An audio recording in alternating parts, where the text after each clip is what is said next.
SSRின் மரணம் குறித்து அரசியல் கட்சி தலைவர்கள், திரையுலக பிரபலங்கள் இரங்கல் தெரிவித்துள்ளனர். அவருடைய தமிழை பார்த்து நான் மயங்காத நாட்கள் உண்டு. அவர் பேசுகிற டைலாக்ஸ் எல்லாத்துலேயுமே நான் பார்த்துருக்கேன். பல படங்கள் பார்த்துருக்கேன். முதல் முத்து மண்டபம்னு ஒரு படம், அதில் தான் இடைவேளையில் இந்த முடி யாருக்கும் சொல்லாதிருக்குன்னு சொன்னவர் முதல் எச்சி நடிகர் தான்.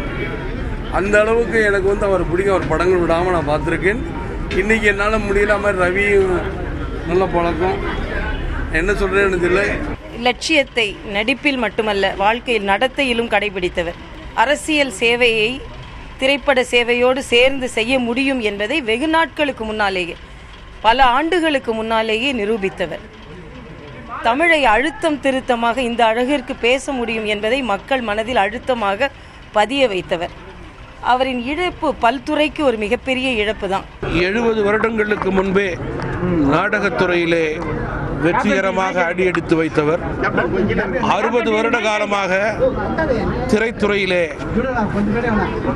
100 படங்களுக்கு மேல் கதாநாயகனாகவும் குணச்சித்திர வேடத்திலும் நடித்து தனக்கென ஒரு தனி முத்திரையை பதித்தவர்.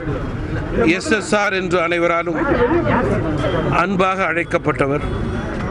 சட்டமன்ற உறுப்பினராக, நாடாளுமன்ற உறுப்பினராக பணி செய்தவர்.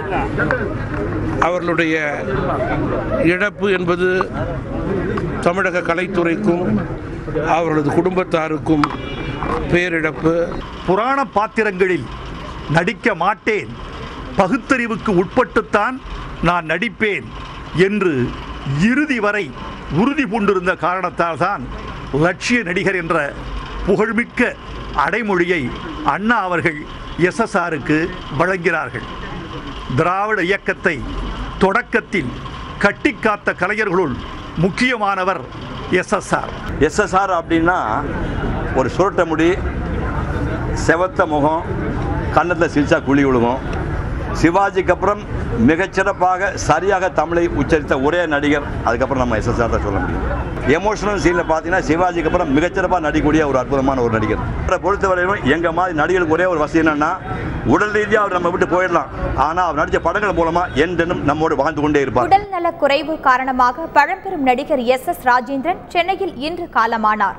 அவருக்கு அரசியல் கட்சி பிரமுகர்களும் திரையுலகினரும் ஏராளமான பொதுமக்களும் அஞ்சலி செலுத்தி வருகின்றனர். இது தொடர்பான கூடுதல் விவரங்கள் தருகிறார் செய்தியாளர் பிரசன்னா. பிரசன்னா, மறைந்த SSRோட உடலுக்கு யாரெல்லாம் அஞ்சலி செலுத்திட்டு வராங்க?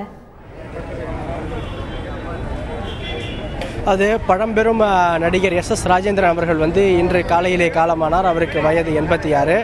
இந்நிலையிலே அவருக்கு இன்று காலை முதலே பல மூத்த அரசியல் தலைவர்கள், நடிகர்கள், முன்னணி நடிகர்கள் உள்ளிட்ட பலர் அஞ்சலி செலுத்தி வருகின்றனர். குறிப்பாக திமுக தலைவர் கருணாநிதி, திமுக பொருளாளர் MK ஸ்டாலின் மற்றும் செய்தி ஒலிபரப்புத்துறை அமைச்சர் ராஜேந்திர பாலாஜி, தேமுதிக தலைவர் விஜயகாந்த் மற்றும் மூத்த நடிகையான மனோரமா, YG மகேந்திரன் மற்றும் இந்திய கம்யூனிஸ்ட் கட்சியின் மாநில செயலாளரான தா பாண்டியன், விடுதலை சிறுத்தைகள் கட்சி தலைவர் தொல் திருமாவளவன் மற்றும் சரத்குமார், ராதாரவி உள்ளிட்ட முன்னணி நடிகர்களும் அரசியல் பிரமுகர்களும் அவருக்கு அஞ்சலி செலுத்திய வண்ணம் உள்ளனர்.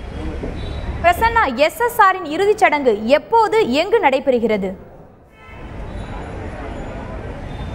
அதாவது அவருடைய உடலானது இன்னும் சற்று நேரத்திலே ஊர்வலமாக எடுத்து செல்ல தயார் நிலையில் உள்ளது. அதற்கான ஏற்பாடுகள் தற்பொழுது நடைபெற்று வருகிறது. குறிப்பாக SSR அவர்களுடைய உடலானது இன்னும் சற்று நேரத்திலே பெசன்ட் நகர் மின் மயானத்திற்கு எடுத்து செல்ல தயார் நிலையில் உள்ளது. இன்று சரியாக ஒரு 4:30 மணி அளவிலே அவருடைய உடலானது எடுத்து செல்லப்பட்டு ஊர்வலமாக இங்கே தேனாம்பேட்டையிலிருந்து ஊர்வலமாக எடுத்து செல்லப்பட்டு பெசன்ட் நகரில் உள்ள மின் மயானத்திலே அவருடைய உடலானது வைக்கப்பட்டு அங்கு அவருக்கே இறுதி அஞ்சலி செலுத்தும் வகையிலானது தற்பொழுது திட்டமிடப்பட்டுள்ளது. இன்னும் சற்று நேரத்திலே அவருடைய இறுதி ஊர்வலமானது துவங்க உள்ளது. உங்களுடைய தகவல்களுக்கு நன்றி பிரசன்னா.